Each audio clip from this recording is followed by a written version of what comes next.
ન્યૂઝમાં આપનું સ્વાગત છે। હું છું શહાના સેઠવાલા। જમાતે ઇસ્લામી હિન્દ દ્વારા પર્યાવરણ જાગૃતિ પરિસંવાદ સેમિનારનું આયોજન કરવામાં આવ્યું। આપણને જીવન આપનારી કુદરત, આ પર્યાવરણ આજે આપની સામે કરગરી રહ્યું છે। પ્રદૂષણ, ગ્લોબલ વોર્મિંગ અને વૃક્ષોનું નિકંદન, આ બધું જોઈને આજે સમય આવી ગયો છે કે આપણે જાગીએ। આ જ ઉદ્દેશ્ય સાથે જમાતે ઇસ્લામી હિન્દ દ્વારા પર્યાવરણ જાગૃતિ સેમિનારનું સુંદર આયોજન શહેરના વાસવિક હોલ ખાતે કરવામાં આવ્યું હતું, જેમાં પ્રકૃતિની જાળવણી કઈ રીતે કરી શકાય તે અંગે માર્ગદર્શન પૂરું પાડવામાં આવ્યું હતું। કાર્યક્રમમાં મોટી સંખ્યામાં પ્રકૃતિ પ્રેમીઓ ઉપસ્થિત રહ્યા હતા। ઉપસ્થિત મહેમાનોનું મોમેન્ટો તથા ટ્રોફી આપી સ્વાગત કરવામાં આવ્યું હતું।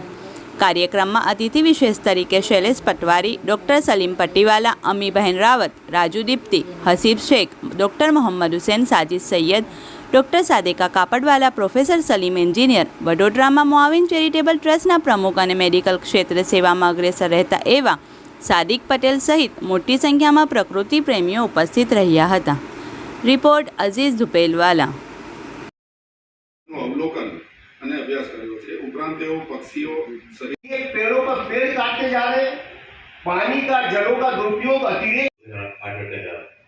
काली देख हमारा नागरवाड़ा में मौलवी साहब ने अचानक मस्जिद में इंतकाल हुई, कुछ फिर नहीं अच्छी तरह से गौर करना पड़ेगा कि हम कहाँ इस पृथ्वी को लेकर जा रहे हैं। और ये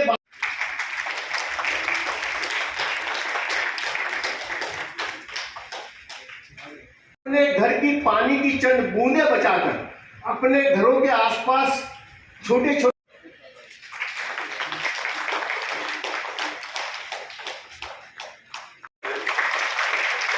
शिक्षण के द्वारा समाज सेवा में असरकारक नेतृत्व माटे जाणीता है।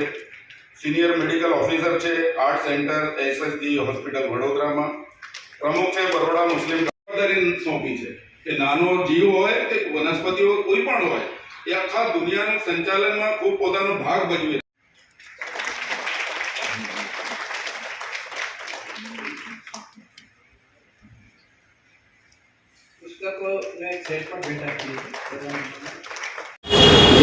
આજે પર્યાવરણ જાગૃતિ સેમિનારનું આયોજન કરવામાં આવ્યું છે। મુખ્ય ઉદ્દેશ શું છે, શું કહેશો?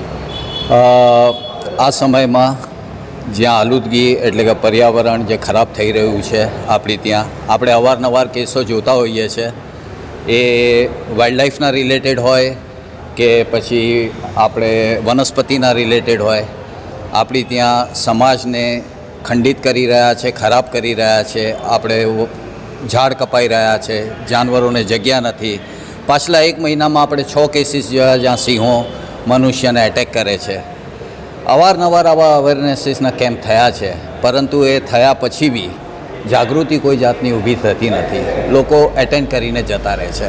જમાતે ઇસ્લામી હિન્દના તરફથી આ જે કામ કરવામાં આવ્યું છે હમણાં હાલ અવેરનેસ, તે આની ઉપર જ કેન્દ્રિત છે કે ભાઈ કઈ રીતે આપણે પર્યાવરણને સમજીએ, આપણે હ્યુમન એનિમલ કોન્ફ્લિક્ટને સમજીએ, આપણે વૃક્ષોની અહેમિયત સમજીએ અને એને વધીને આગળ વધીએ, એને સમજીએ અને પર્યાવરણને આલુદગીથી બચાવીએ।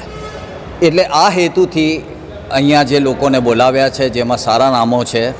હું પોતે હસીબ શેખ એક નેચરલિસ્ટ છું અને મારો સૌભાગ્ય છે કે મને પણ અહીંયા બોલાવવામાં આવ્યો છે અને એના વિશે લોકોની સમક્ષ આપણે રજૂઆત કરીએ કે પર્યાવરણ બચાવવામાં આગળ કઈ રીતે આપણે કામ કરી શકાય, એ હેતુથી આ કર્યું છે।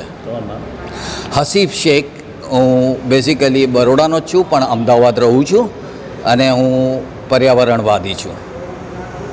ઘંટી છે તેમને ક્લિક કરો જેથી અપડેટ ન્યૂઝ તમારા સુધી પહોંચી શકે।